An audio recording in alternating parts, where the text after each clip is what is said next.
Hello, my name is Jamie Mewburn-Crook. I'm the IOP Apprentice of the Year. So I completed a level 3 BTEC in Applied Science, which is where we had these 4-week modules where we broke down little bits of science, and like 1 week we'll be doing thermodynamics, another one we'll be doing measurement.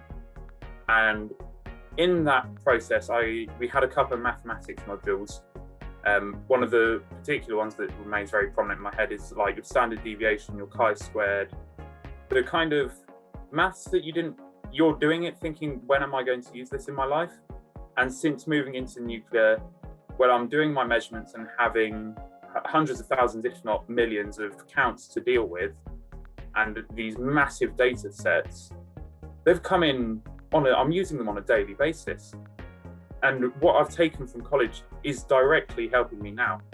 And I'll be reading it and I'll go, I remember this from college. I can use this. I feel like I understand this, and that's been quite a nice feeling for myself personally.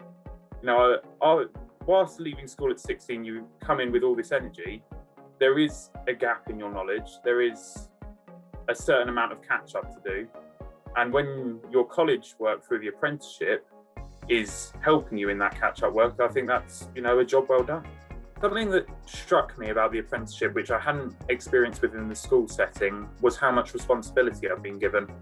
I came straight from school. I started my apprenticeship at 16, and at 17 I was managing a lab almost entirely to myself. I was refilling the stockpiles. It was my responsibility to know when things were short. I was making updates to the lab, and I would create a plan of how I believe the lab could be more efficient. I'd submit it to the supervisor. He'd go, yep, that's a great idea.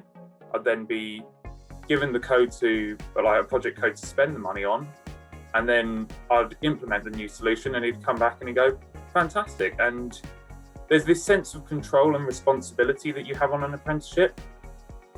When we're getting a qualification that we're going to be using, or you're going to be using for the rest of your life, I think it's important that you take a qualification that reflects you at your best. And so when choosing these things, it is worth thinking about a BTEC as something without a major exam at the end, something that's very coursework orientated, that you've got 2 years to show your best self rather than 2 hours.